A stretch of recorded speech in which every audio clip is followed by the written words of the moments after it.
शानदार मंच संचालन।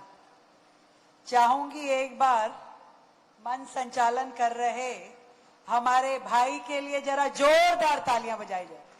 क्या नाम है भाई आपका? धीरेन्द्र सिंह। नाम भी जोरदार है। आज हमारे बीच में हमारे दिल्ली सरकार के मंत्री कपिल मिश्रा जी हैं, विजेंद्र नंदन प्रभु जी, युधिष्ठिर प्रभु जी, सुंदर गोपाल जी, मेरे सामने बैठे हुए इस्कॉन मंदिर से जुड़े हुए आदरणीय सभी प्रभु जी, और दिल्ली, देश और वर्ल्ड में नाम कमा रहे हमारे सभी इन्फ्लुएंसर्स और कंटेंट राइटर्स।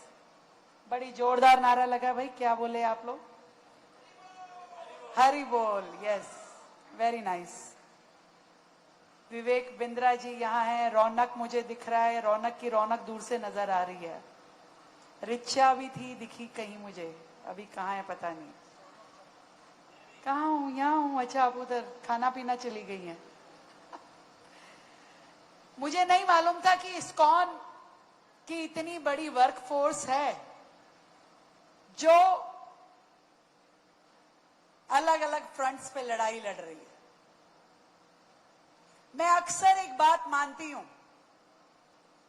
कि देशभक्ति हम सबके अंदर है। क्या मैं सही हूं? हम सबके अंदर देशभक्ति है,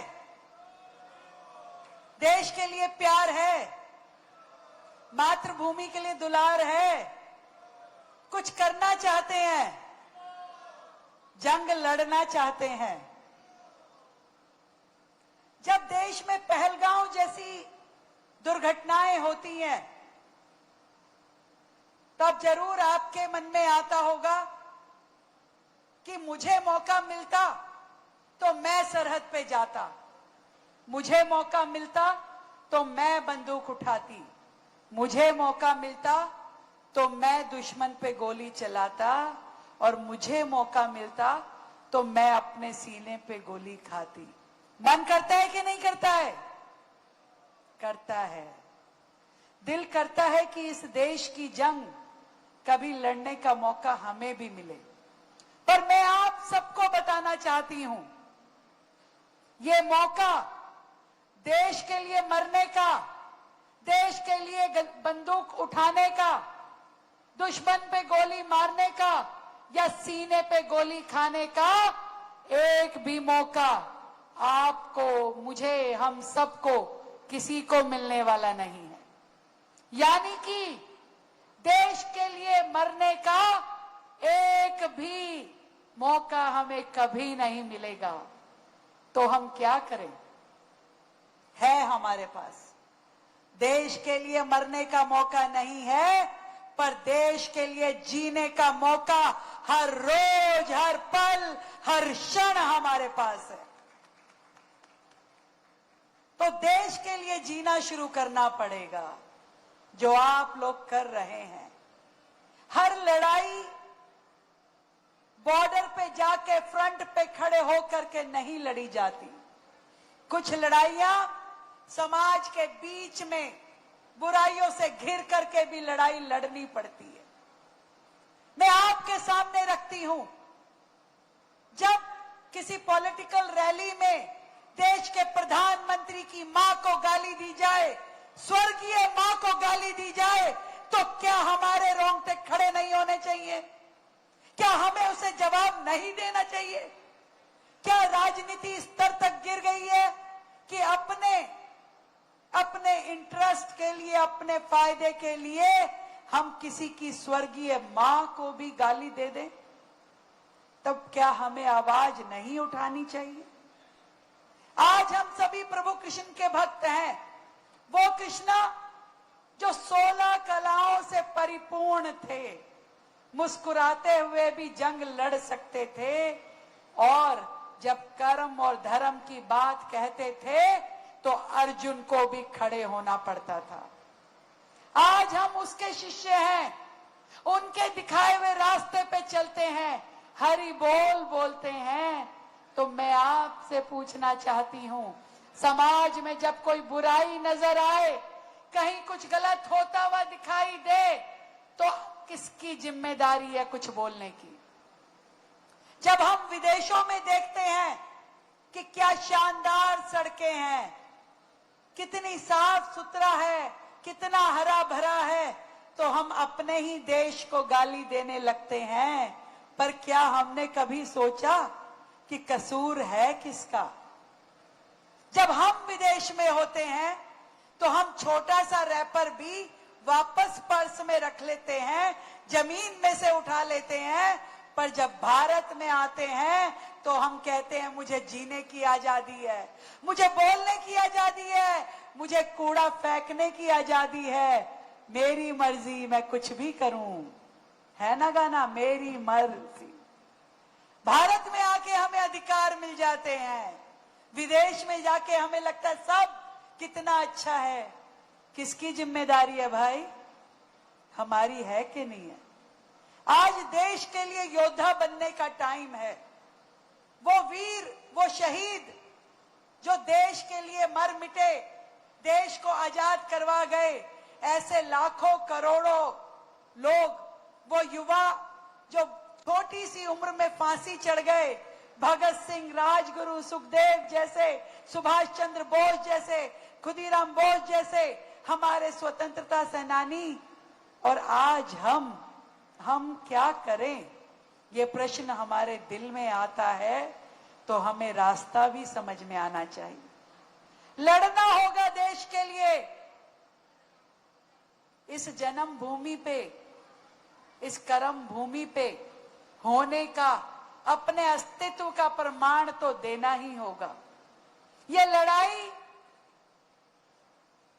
हो सकता है मैं अपने कंप्यूटर पे बैठ के अपने मोबाइल से लड़ूं, पर वो जंग भी उतनी ही महत्वपूर्ण है जो जंग मैंने कहा बंदूक उठा करके सरहद पे लड़ी जा रही है। उतनी ही महत्वपूर्ण है, उतनी ही जरूरी है। जब आप देखते हैं कि कहां पे क्या गलत हो रहा है, वो आवाज उठाने का काम हमारा है। जब हम संस्कृति का चीरहरण होते हुए देखें, जब हम सभ्यता को मरते हुए देखें, जब हम संस्कारों को लुटते हुए देखें, तो हमें आवाज उठानी ही पड़ेगी। इस बात को कहने के लिए मैं आप सबके बीच में आई हूं।